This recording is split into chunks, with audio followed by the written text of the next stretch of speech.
오늘 우리에게 주시는 하나님의 말씀은 민수기 11장 31절에서 35절까지의 말씀입니다. 바람이 여호와에게서 나와 바다에서부터 메추라기를 몰아 진영 곁 이쪽 저쪽 곧 진영 사방으로 각기 하루길 되는 지면 위 2규빗쯤에 내리게 한지라. 백성이 일어나 그날 종일 종야와 그 이튿날 종일토록 메추라기를 모으니 적게 모은 자도 10호멜이라. 그들이 자기들을 위하여 진영 사면에 펴 두었더라. 고기가 아직 이 사이에 있어 씹히기 전에 여호와께서 백성에게 대하여 진노하사 심히 큰 재앙으로 치셨으므로 그곳 이름을 기브롯 핫다아와라 불렀으니 욕심을 낸 백성을 거기 장사함이었더라. 백성이 기브롯 핫다아와에서 행진하여 하세롯에 이르러 거기 거하니라. 이는 우리에게 주시는 하나님의 말씀입니다. 아멘. 신앙의 기본에 관한 말씀들을 함께 나누고 있습니다. 5번의 시간에 걸쳐서 말씀을 나누는데 오늘은 4번째 시간, 축복에 관한 말씀을 함께 나누려고 합니다. 우리가 신앙생활을 함에 있어서 축복이라고 하는 것이 우리에게 얼마나 중요한가, 우리는 다 축복받기 위해서 열심히 신앙생활을 합니다. 다만 오늘 말씀을 좀 나누기 전에 정리해야 될 용어가 하나 있습니다. 바로 이 축복이라고 하는 단어인데요. 축복이라고 하는 말은 원래는 빌 축자에 복복자를 사용합니다. 그래서 복을 빈다, 그런 뜻입니다. 그래서 우리가 나 축복받았어 이렇게 이야기하면 사실 원래의 뜻은 누군가 나에게 복을 빌어 주었어, 이런 뜻입니다. 그리고 평소 우리가 말할 때 좋은 일이 생겼을 때나 내가 무언가 좋은 것을 얻게 되었을 때 나 축복받았어 라고 말하면 사실은 틀린 표현입니다. 뭐라고 말해야 하냐면 나 복받았어, 이렇게 얘기해야 맞는 거죠. 우리에게 생기는 모든 것들은 복이지, 축복이라고 하는 말은 누군가 나에게 복을 빌어주는 것이기 때문입니다. 그런데 오늘 우리가 보통 오늘날 우리가 축복이라고 하는 말을 사용할 때는 누군가 나에게 복을 빌어 주었다라는 의미로 사용하지 않고 거의 대부분 내가 복을 받았다라는 의미로 사용을 합니다.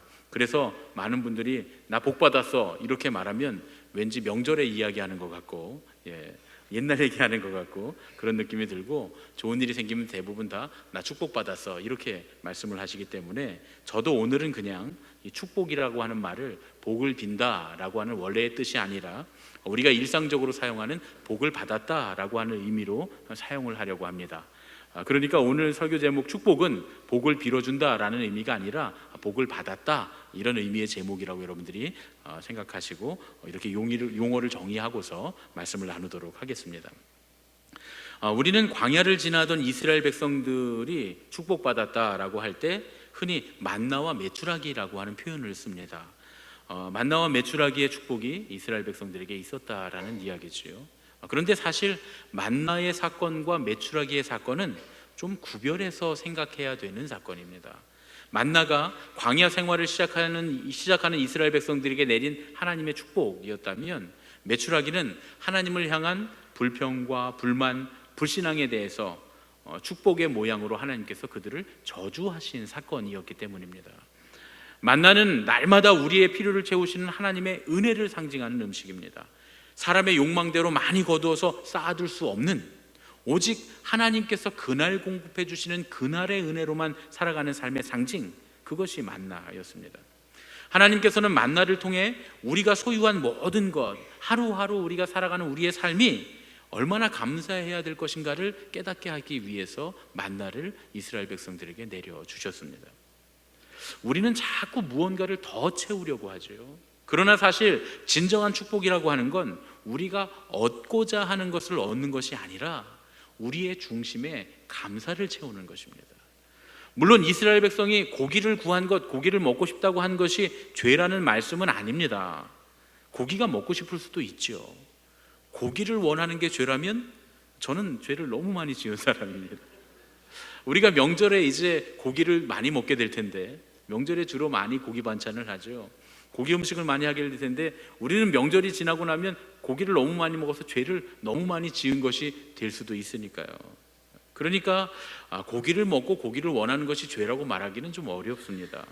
이스라엘 백성이 지은 죄는 고기가 먹고 싶다고 바라고 구하고 그 고기를 먹은 것이 아니라 그들의 중심에 마땅히 있어야 할 감사를 잃어버린 것이었습니다. 그것이 그들의 죄였습니다. 그 감사를 잃어버린 중심 때문에 그 중심을 보시고 하나님께서 그들에게 진노하신 사건이 메추라기의 사건이었습니다. 하나님께서는 이스라엘 백성들에게 큰 은혜를 내려주고 계셨습니다. 사실 광야를 걷고 있는 그 시간이 이스라엘 백성들에게는 큰 축복의 시간이었습니다. 다윗은 시편에서 나에게 비둘기 같은 날개가 있다면 나는 광야로 가리라, 그 축복의 땅으로 가리라, 이렇게 노래합니다. 그들이 먹었던 만나를 한번 생각해 보십시오. 이게 얼마나 큰 은혜입니까? 하늘에서부터 먹을 것이 내려서 그 척박하고 메마른 광야에서 굶주리지 않고 살아갑니다. 만나뿐만이 아니죠. 광야에 길을 내시고 물을 내시는 그 하나님의 은혜를 경험하는 것만으로도 이스라엘 백성들에게는 충분히 감격스러운 일이었습니다. 그런데 그들이 불평하기 시작합니다. 민수기 11장 4절부터 6절의 말씀을 우리 함께 읽겠습니다. 함께 읽겠습니다. 그들 중에 섞여 사는 다른 인종들이 탐욕을 품음에 이스라엘 자손도 다시 울며 이르되 누가 우리에게 고기를 주어 먹게 하랴. 우리가 애굽에 있을 때에는 값없이 생선과 오이와 참외와 부추와 파와 마늘들을 먹은 것이 생각나거늘 이제는 우리의 기력이 다하여 이 만나 외에는 보이는 것이 아무것도 없도다 하니. 이스라엘 백성들이 굉장히 자세히 불평과 원망을 합니다. 고기도 먹고 싶고 그 고기와 관련해서 이런 것들도 부추도 먹고 싶고 오이도 먹고 싶고 참외도 먹고 싶고 먹고 싶은 게 참 많아요. 그런데 여러분 가만히 생각해 보십시오. 우리가 예수님을 믿고 따르기 때문에 그 전에 먹던 것들을 먹지 못하게 되고 우리가 그 전에 즐기던 일들을 즐기지 못하게 되는 것이 우리에게 불행입니까? 이스라엘 백성들이 하나님께 받았던 축복, 만나가 더 이상은 축복으로 여겨지지 않고 불평의 대상으로 바뀌게 됩니다. 이유는 뭡니까? 고기가 먹고 싶어서였습니다. 고기가 먹고 싶었어요. 얼마나 먹고 싶은지 눈물을 흘리며 울기까지 합니다. 다시 울기 시작하니 많이 울었다는 얘기죠. 여러 번 울었다는 얘기입니다. 하나님 앞에 고기가 얼마나 먹고 싶었는지 하나님 고기 먹고 싶어요 하고 울었다는 거예요. 우리 인생에도 그럴 때 있죠. 하나님 이런 거 필요해요. 하나님 이런 거 있었으면 좋겠어요. 하나님 이렇게 됐으면 좋겠어요. 우리가 눈물을 흘리며 하나님께 구하는 때가 있습니다. 그 마음이 잘못된 건 아니죠. 고기가 먹고 싶다는 마음이 잘못된 건 아닙니다. 그럴 수 있어요. 그렇지만 그것이 하나님께서 주신 축복을 무시하고 하나님을 원망하게 만든다면 그건 크게 잘못된 거죠. 우리의 삶 가운데 때로는 눈물을 흘리면서 하나님 이런 게 필요해요, 하나님 이런 거 원해요, 하나님 이렇게 되었으면 좋겠어요 하고 하나님 앞에 눈물을 흘리면서 구하는 것들이 있을 수 있습니다. 그런데 그게 뭐라고? 그깟 고기가 뭐라고? 결국 자기 자신이 노예로 있던 이 과거를 핑크빛의 추억으로 만들어버립니다. 오히려 노예로 있었던 때가 더 행복했다 이렇게 말하기까지 합니다. 우리가 신앙생활을 하다가 하나님을 떠나서 잘못된 길로 들어가는 그런 이유들이 바로 이것 때문입니다. 지금 내게 풍성하신 하나님의 축복을 온전히 바라보지 못하고 불평과 원망의 마음이 들어오는 순간 거짓된 축복을 구하게 되는 것입니다.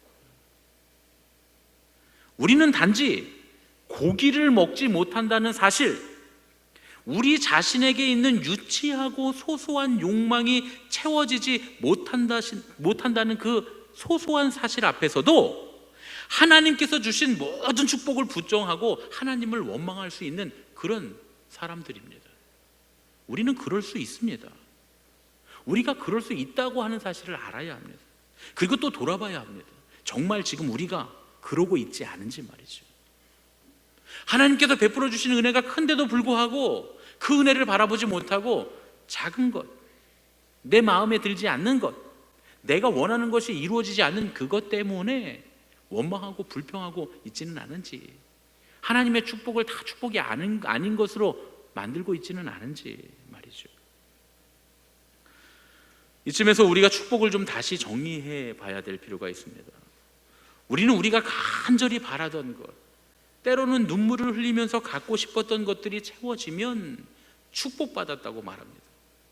더더군다나 그 일이 아주 명백하게 하나님께서 하실 만한 기적적인 일이면 그게 정말 축복이라고 생각하는 경향이 있습니다. 그런데 여러분, 우리의 욕망이 채워지고 그 일이 기적적으로 일어났다고 해서 다 축복은 아닙니다. 이스라엘 백성들이 원하던 고기를 얻었습니다. 그 일이 정말 기적적으로 일어납니다. 그 많은 백성들이 무려 한 달 동안 먹을 고기가 하늘에서 쏟아졌습니다. 하나님께서 주신 일이죠. 하나님 아니면 누구도 할 수 없는 일입니다. 이게 얼마나 엄청난 기적입니까? 민수기 11장 21절부터 23절의 말씀을 함께 읽어보시겠습니다. 함께 읽겠습니다. 모세가 이르되 나와 함께 있는 이 백성의 보행자가 60만 명이온데 주의 말씀이 한 달 동안 고기를 주어 먹게 하겠다 하시오니 그들을 위하여 양떼와 소떼를 잡은들 조카오며 바다의 모든 고기를 모은들 조카오리이까. 여호와께서 모세에게 이르시되 여호와의 손이 짧으냐? 내가 이제 내 말이 내게 응하는 여부를 보리라. 여러분, 모세가 생각하기에 이거는 불가능한 일이었습니다. 정말 말도 안 되는 일입니다. 모세가 말합니다.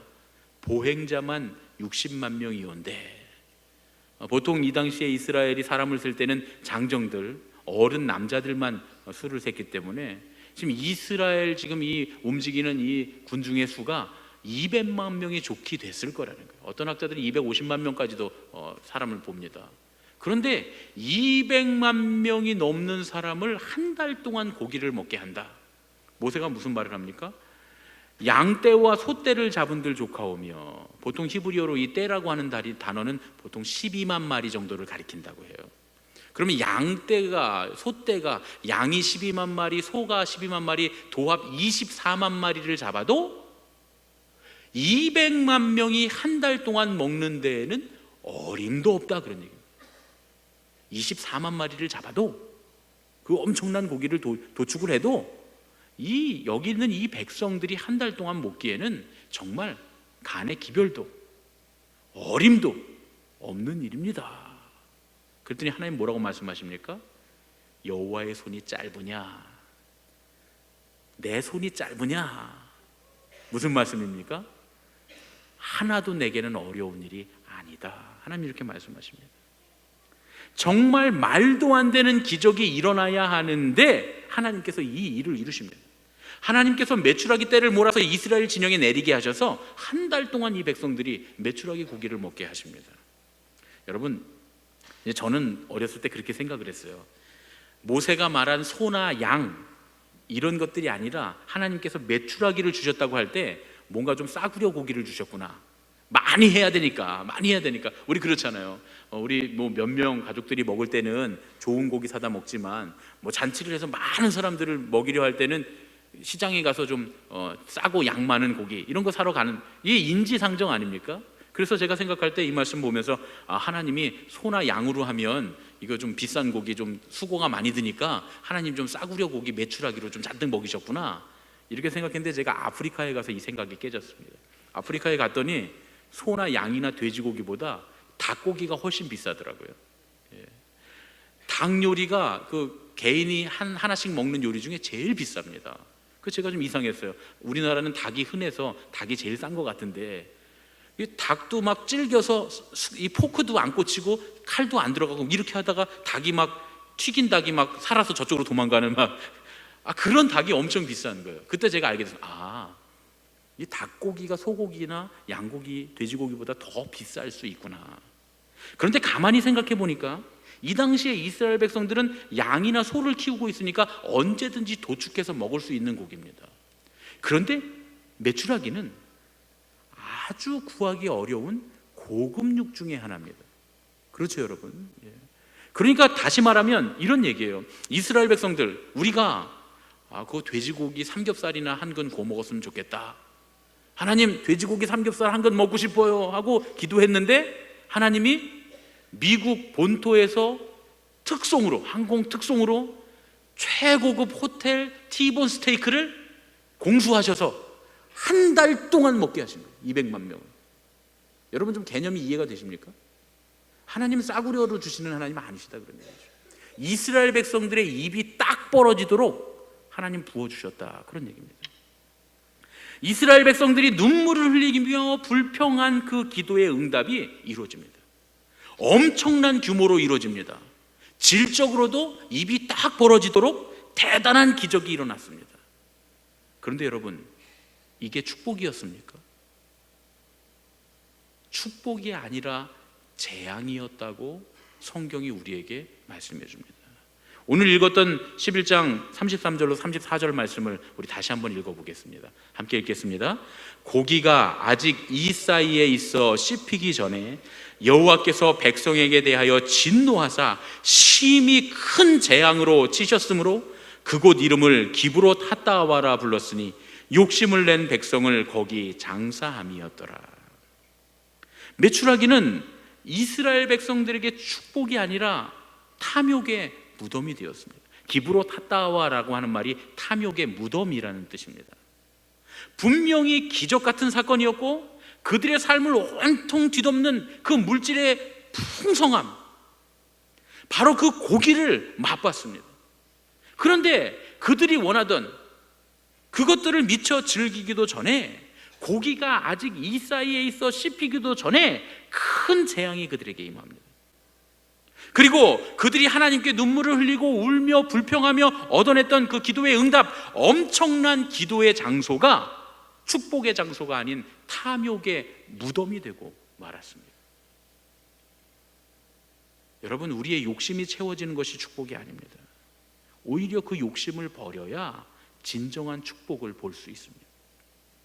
이스라엘 백성들이 가졌던 그 욕심의 상징인 고기, 그 고기에 대한 탐욕을 버리고 보면 오히려 하나님께서 주시는 매일의 양식인 하늘에서 내리는 만나와 뜨거운 광야의 햇볕으로부터 보호해 주시는 구름 기둥, 밤의 추위와 들짐승들로부터 보호해 주시는 불 기둥, 광야의 대적들을 승리에 물리치게 하시는 그 승리들, 목마를 때마다 터지는 샘물들, 헤어지지도 않고 더러워지지도 않는 옷과 신발들, 얼마나 많은 기적들이 있는지, 어떤 것이 진짜 축복인지 똑바로 볼 수 있는 겁니다. 탐욕의 고기만 눈앞에서 치워버리면 말이죠. 네덜란드의 유명한 시계학자이면서 주는 나의 피난처라고 하는 그 유명한 책을 쓴 코리텐붐 여사, 그 코리텐붐 여사의 일화입니다. 코리텐붐 여사의 아버지는 캐스퍼라고 하는 분인데, 이분은 시계를 만들어서 파는 그런 시계 상이었습니다. 시계 제조업자이기도 하고요. 당시에 이 캐스퍼는 사업을 위해서 은행에 빚을 지고 있었습니다. 원금 상환일이 가까이 오니까 돈을 구해야 돼서 시계를 팔기를 원했어요. 요즘도 그 기계식 시계들은 손목 시계라도 몇 천만 원, 몇 억씩 하는 그런 시계들도 있습니다. 아주 고가의 그 물건이 시계이죠. 이 당시에도 물론 요즘에는 싼 시계도 있지만 이 당시에는 대부분 시계들이 아주 비싼 고가의 물건들이었습니다. 그러니까 은행에 갚을 돈을 시계 하나만 팔면 되는 거였어요. 그래서 온 가족들이 손을 잡고 기도합니다. 하나님, 오늘 우리 집에 있는 시계들 중에 비싼 시계가 하나 팔려서 좋은 손님이 와서 그 시계를 사가서 우리 빚을 다 갚을 수 있도록 도와주세요 하고 가족들이 함께 손을 잡고 기도를 했습니다. 그런데 놀랍게도 그들의 기도가 즉시 응답됐다는 거예요. 그날 바로 한 손님이 현금을 들고 들어와서 비싼 시계 하나를 산 겁니다. 그런데 그 손님이 그 시계를 사서 탁 손목에 차고는 다른 데서 산 시계를 하나 샀는데 이 시계나 엉터리고 사기를 당했다고 그 사람 나쁜 사람이라고 불평을 하기 시작합니다. 그러니까 캐스퍼가 그 시계를 좀 볼 수 없겠느냐고 물어봅니다. 그러니까 시계를 보여줍니다. 이 캐스퍼 씨가 시계를 살펴보기 시작하는 거예요. 잠시 살펴봤는데 이 시계가 굉장히 좋은 시계인 거예요. 좋은 시계인데 작은 부품 하나가 고장이 나서 시계가 맞지 않는 것이었습니다. 그래서 금방 간단하게 그 시계를 고칩니다. 그리고는 그 시계를 고쳐서 손님에게 내주면서, 손님, 이 시계는 나쁜 시계가 아니라 아주 품질이 좋은 매우 좋은 고급 시계입니다. 그리고 이 시계를 만든 사람은 훌륭한 장인이고 이 시계를 당신에게 판 사람도 사기꾼이 아니라 좋은 사람입니다. 이렇게 좋은 말을 해줍니다. 그러니까 이 손님이 시계를 받고 나서, 다 고쳐진 시계를 받고 나서 새 시계를 살 필요가 없어진 거예요. 그래서 새 시계를 다시 돌려주고 자기 돈을 받아갑니다. 이 캐스퍼 씨가 받았던 돈을 다시 돌려줍니다. 아무렇지도 않게 이런 일이 일어나고 손님이 이제 문 밖으로 나갑니다. 그때까지 그 옆에서 그 광경을 처음부터 끝까지 다 지켜봤던 코리텐붐이 아빠에게 달려가서 묻습니다. 아빠, 왜 돈을 도로 돌려주셨어요? 왜 시계를 고쳐주셨어요? 은행에 입금해야 될 돈이 걱정되지 않으세요? 그랬더니 아버지 캐스퍼가 딸에게 이렇게 말합니다. 코리야, 축복이 되는 돈이 있고 축복이 되지 않는 돈이 있는 거란다. 아주 강단하고 명료하게 딸에게 그 일을 설명해 주었습니다. 그리고 나서 며칠 후에 다른 손님이 그 점포에 오게 되는데, 그 당시에 캐스퍼가 만들었던 시계 중에서 가장 비싼 시계를 사가면서 결국 은행에 갚아야 될 돈을 다 갚게 되고요. 심지어는 그 시계를 판 돈이 남아서 코리텐붐을 스위스에 2년 동안 유학을 보냅니다. 그래서 스위스에 가서 그 돈으로 2년 동안 유학을 해서 시계에 대한 학문을 익히고 세계적인 시계학자가 되어서 네덜란드로 돌아오게 되었다 하는 그런 코리텐붐 여사의 유명한 일화입니다. 축복받는 사람들에게는 지혜가 있습니다. 저 사람은 어떻게 저렇게 축복을 받지? 지혜가 있기 때문입니다. 그 지혜는 무엇이냐면 과연 무엇이 축복인지를 분별하는 지혜입니다. 적어도 우리가 예수님의 가족들이라면 세상 사람들이 바라보는 축복과는 뭔가 좀 다른 게 있어야 하지 않겠습니까? 우리가 어떤 것이 축복인지 아는 지혜가 있어야 하는데, 우리에게 오는 것들이 어떤 것이 축복이고 축복이 아닌지를 알려면 축복과 감사와 은혜의 상관관계를 알아야 합니다. 그걸 알아야 우리에게 지혜가 생기게 됩니다. 오늘 말씀에서처럼 하나님의 은혜가 더는 축복으로 느껴지지 않을 때 이스라엘 백성들이 감사를 잃어버립니다. 감사를 잃어버린 그들에게 찾아온 것은 불평과 원망이었습니다. 우리에게 불평과 원망이 찾아올 때 우리에게 베풀어진 축복이 무엇인지를 볼 수 있어야 합니다. 우리가 온전히 축복을 알아보기 위해서는 하나님의 과거의 은혜를 꼭 기억해야만 합니다. 과거의 은혜와 축복과 감사의 상관관계를 온전히 이해하기 위해서는 하나님이 예전부터 지금까지 우리에게 어떤 은혜를 베푸셨는가를 볼 수 있는 그 기억이 필요합니다. 탈무드에 보면 그런 얘기가 있다 그래요. 사람들의 생각 속에는 두 개의 주머니가 있다는 겁니다. 하나는 망각의 주머니고 하나는 기억의 주머니라는 거예요. 이 두 주머니에 어떤 것을 넣어야 할까, 이걸 잘 분별하는 게 지혜라는 겁니다. 이걸 분별하지 못하면 큰 혼란이 일어나게 됩니다.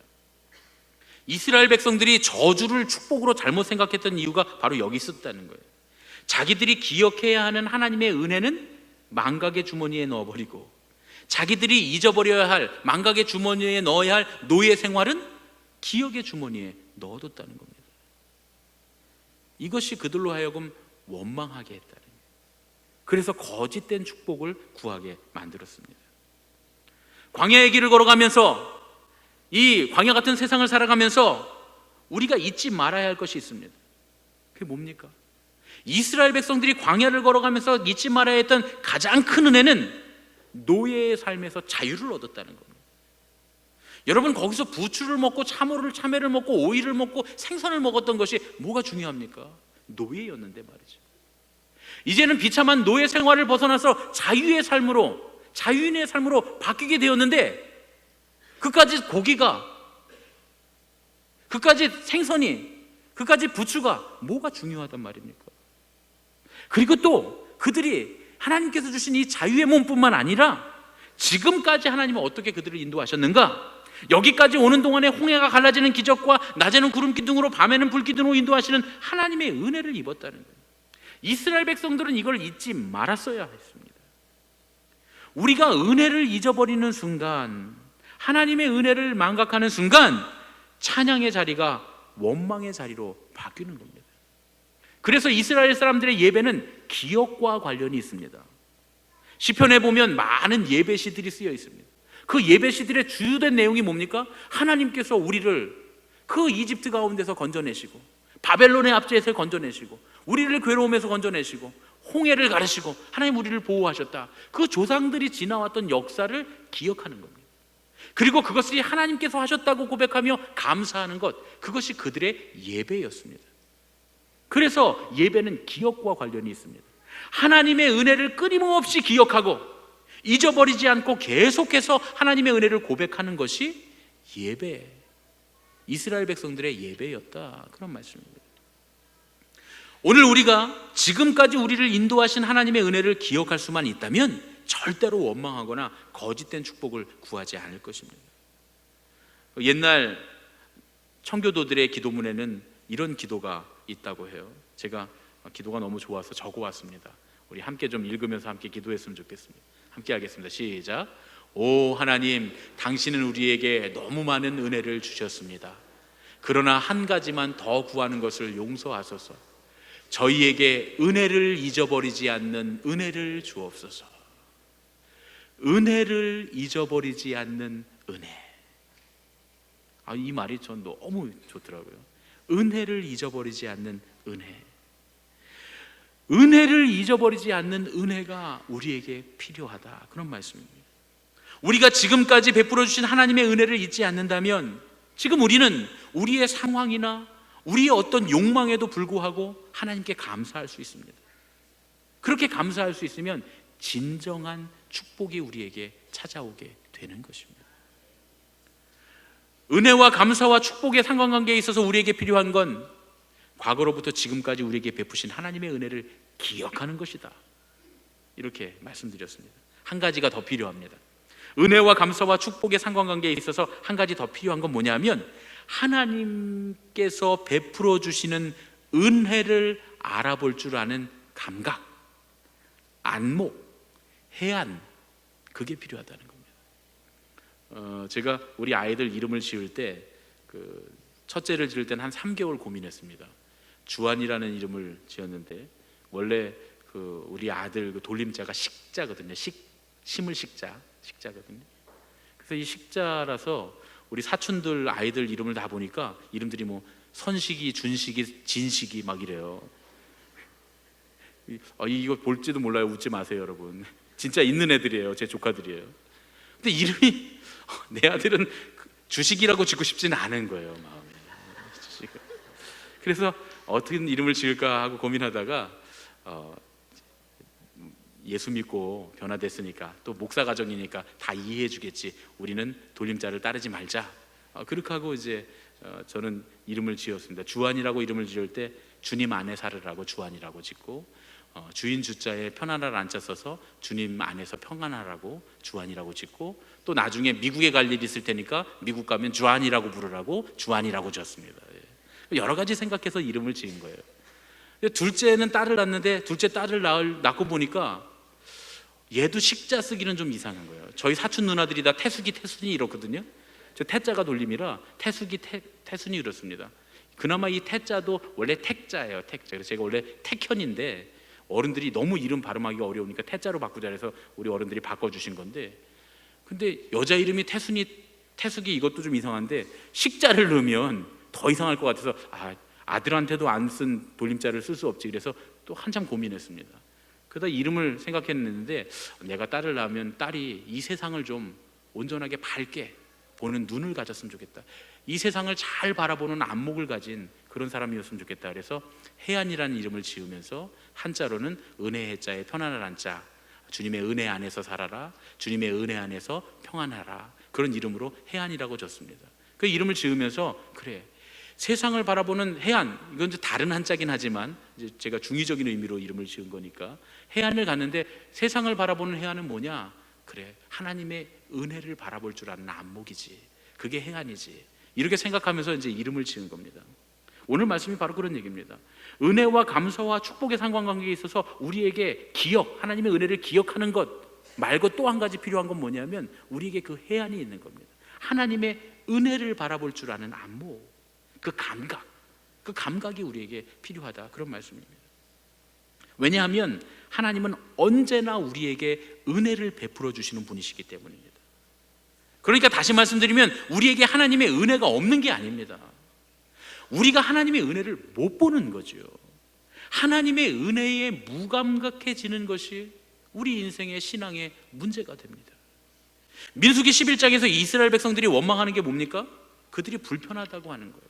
또 그들의 욕망이, 그들의 욕심이, 그들의 욕구가 채워지지 않았다는 겁니다. 그런데 이스라엘 백성들이 불편하다고 해서, 그들이 고기를 못 먹었다고 해서 하나님의 은혜가 사라졌습니까? 아닙니다. 하나님의 은혜는 계속되고 있었습니다. 여전히 만나는 매일 내리고 있었습니다. 하나님께서 구름 기둥과 불 기둥으로 인도하고 계셨습니다. 가는 곳마다 샘이 솟아났습니다. 무려 200만 명이 먹을 수 있는 물이 늘 공급되고 있었습니다. 그런데 왜 원망하고 있습니까? 이스라엘 백성들이 왜 원망하고 있습니까? 우리가 조금 전에 읽었던 민수기 11장 4절에 보면 이스라엘이 원망하게 된 이유가 나오는데, 고기가 먹고 싶다는 탐욕 때문이었는데, 그것도 섞여 있는 다른 종족들, 다른 인종들 때문이었다는 거예요. 섞여 있는 다른 인종들이 불평하기 시작하니까 이스라엘 백성들도 덩달아서 울며 불평하기 시작했다는 겁니다. 다시 말하면 이스라엘 안에 함께 살고는 있지만 여전히 이방인으로 살면서 하나님의 은혜를 깨닫지 못하고 불평하고 있는 그런 다른 인종들이 그 안에 들어있었다는 얘기예요. 그런데 하나님의 백성들이 그런 섞여 있는 다른 인종들의 영향을 받아서 하나님의 은혜를 감사하지 못하고 불평하고 있었다, 그런 얘기입니다. 여러분, 섞여 있는 다른 인종들은 언제나 있습니다. 섞여 사는 무리들은 우리 곁에 늘 있습니다. 우리의 교회에도 있고, 우리의 가정에도 있고, 우리의 삶의 자리에도 있고, 우리의 모든 순간에 우리의 주변에서 우리에게 영향을 줍니다. 그들은 하나님의 은혜를 알지 못하기 때문에 그렇습니다. 하나님의 은혜를 알지 못하니까 늘 불평합니다. 하나님의 은혜를 볼 수 없으니까 늘 불만하고 원망합니다. 그러나 그들은 그래도 우리는 그래서는 안 됩니다. 왜냐하면 감사할 수 있는 것이 그들과 우리가 다른 인종들과 하나님의 백성을 구별해주는 구분의 가장 중요한 척도이기 때문입니다. 우리가 감사할 수 있는 것이 하나님의 백성, 예수님의 가족의 특권이기 때문입니다. 우리는 그럼에도 불구하고 감사할 수 있습니다. 유명한 동화 작가인 안델센이 원래 그 구두를 수선하는 아버지와 남의 집에 빨래를 해줘서 근근히 먹고 사는 어머니 밑에서 아주 가난하게 자라났다고 그래요. 얼마나 가난했는지 안델센이 태어났을 때 아기를 누일 침상이 없어서 어느 부자가 장례식 치르고 갖다 버린 그 평상을 고쳐서 그 시신을 올려놨던 평상을 갖다가 아기 침대로 사용할 정도로 그렇게 가난했다 그래요. 거기다가 이 안델센의 아버지가 알코올 중독자였어서 매일 밤마다 술이 잔뜩 취해서 돌아와서 이 안델센의 뺨을 때렸다는 거예요. 단 1시간도 제대로 된 문학 수업을 받아본 적이 없고 심지어 초등학교도 중퇴했습니다. 그런데 그런 가난하고 어려운 환경에서 자라나면서 어떻게 그렇게 아름다운 동화를 쓸 수 있었을까? 안델센이 그 물음에 대해서 이렇게 대답합니다. 나는 나의 불편한 환경 속에서도 베풀어진 축복을 붙들기로 했다. 나는 비록 아버지가 무서운 때도 많았지만 아버지가 들려주는 이야기를 듣기를 즐거워했고 나의 가난한 다락방에 누워 상상하기를 즐거워했다. 나는 나의 아버지가 여전히 좋은 분이라고 믿었고 나의 가난한 집은 나의 축복이라고 믿었다. 생각해보면 나의 역경은 나의 축복이었다. 나는 가난했기에 성냥팔이 소녀를 쓸 수 있었고 내가 못생겼다고 놀림받았기에 미운 오리 새끼를 쓸 수 있었다. 사막 한가운데서 힘든 길을 가고 있을지라도 하나님이 함께 하시는 은혜를 고백하는 사람은 축복받은 사람입니다. 그 길에서 하나님 앞에 감사하며 구하는 축복은 절대로 잘못되지 않습니다.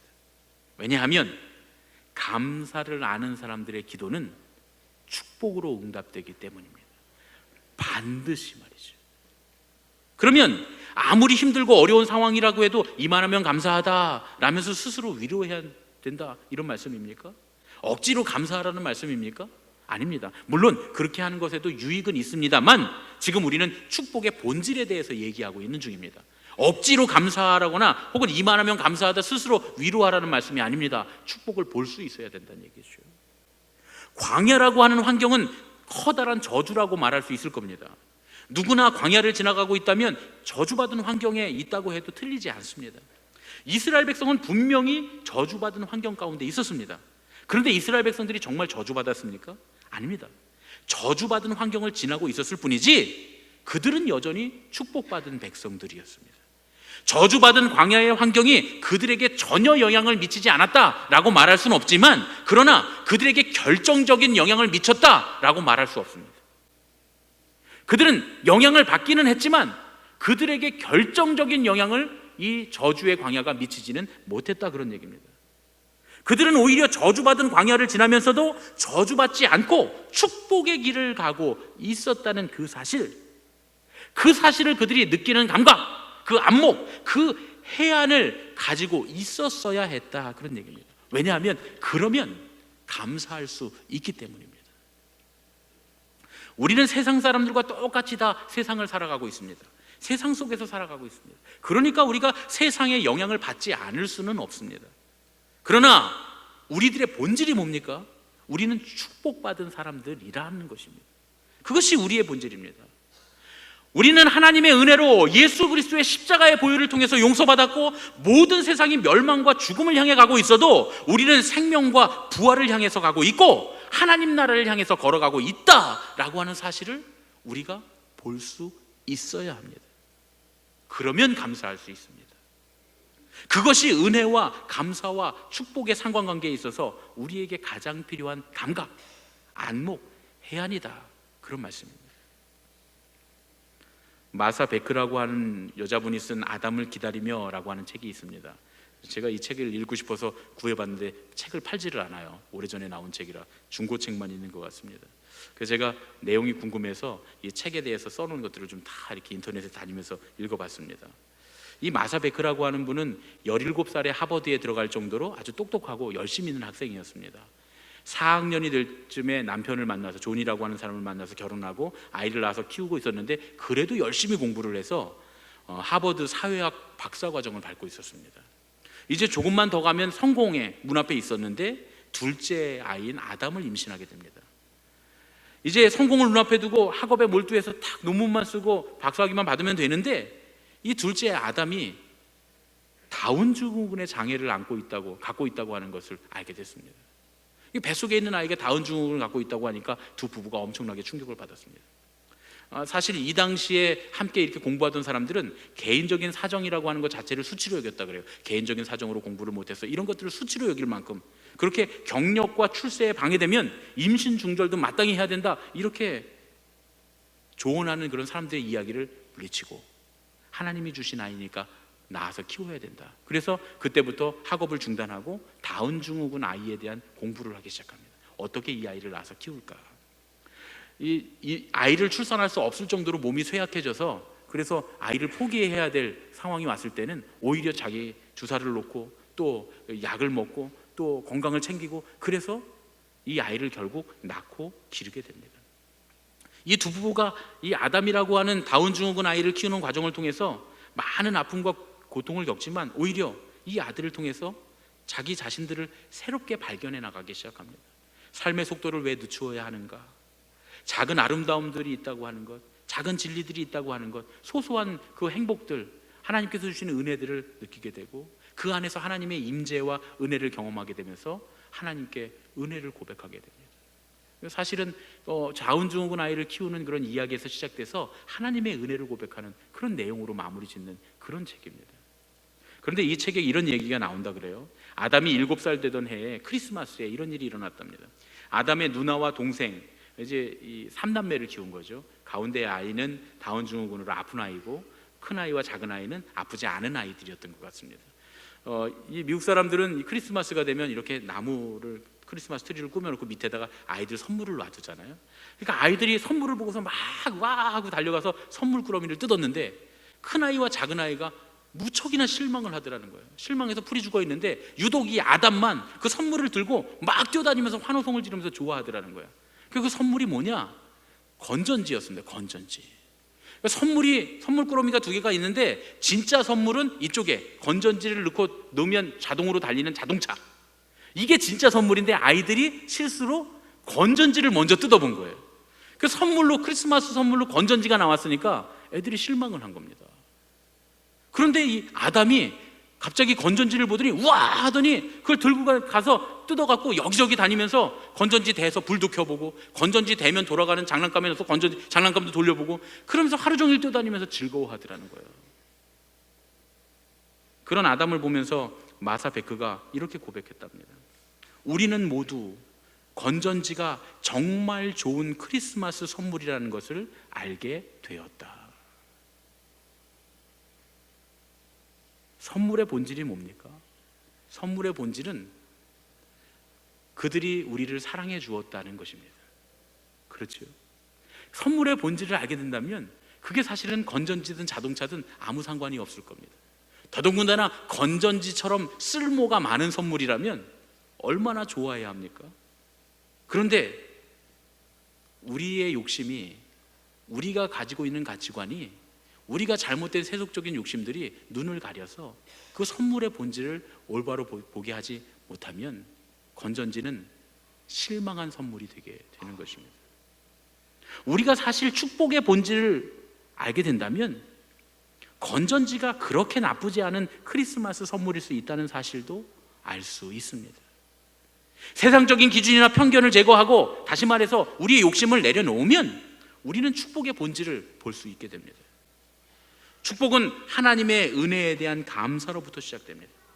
하나님께서 지금까지 우리에게 베풀어 주신 은혜를 잊지 말고 기억함으로써 또 지금 하나님께서 내게 주시는 은혜들을 볼 수 있는 그 감각, 그 해안, 그 안목을 가짐으로써 우리는 광야 같은 우리의 환경과 형편에도 불구하고 얼마든지 감사할 수 있습니다. 그러면 거기에 진짜 축복이 숨어 있습니다. 우리의 욕심이 이루어지는 것은 축복이 아닙니다. 그건 거짓 축복이고 기부로 타다와 탐욕의 무덤, 저주입니다. 그러면 참된 축복이 뭡니까? 하나님께 감사할 수 있는 것이 우리의 축복입니다. 오늘 우리가 구하는 축복이 탐욕이 아니라 감사가 되기를 예수님의 이름으로 축원합니다. 오늘 저와 여러분의 삶이 더는 원망이 아닌, 불평이 아닌 은혜 가운데 감사하는 삶이 되기를 예수님의 이름으로 축원합니다.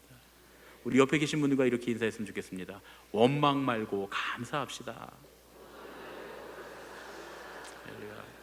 아멘. 이제 오늘 미리 모인 가족들도 다 계실 거고 오늘부터 이제 가족들을 다 만나실 텐데, 이 가족들이 오늘 여러분들이 이 말씀을 함께 나누셨으니까 댁에 가시면, 가족들을 만나시면 가족들이 좀 이렇게 놀랬으면 좋겠습니다. 지난번에 만났을 때 너 취직 안 하냐? 이렇게 물어보던 우리 고모가 너 그냥 오늘 여기 와준 것만으로도 너무 고맙다, 너무 이쁘다. 우리 고모가 좀 이상해졌네. 우리 삼촌이 야 장가 안 가냐? 그리고 타박하던 우리 삼촌이 야 너 바쁘고 힘든데 여기까지 어떻게 왔니? 잘 왔다. 야 맛있는 거 많이 먹고 건강하고. 우리 삼촌이 바뀌었네. 이상하네. 왜냐하면 가족들이 모이면 사실은 축복하고 사랑해주고 격려해줘야 되는데 왜 이렇게 싸울 일이 많은지, 처음엔 반가웠는데 헤어질 때는 기분 나빠서 돌아가는 경우가 참 많이 있잖아요. 우리가 서로에게 욕심이 있어서 그런 게 아닌가 말이죠. 우리 가족들 앞에 있는 욕심들을 좀 걷어내면 그러면 얼마든지 축복해 줄 수 있습니다.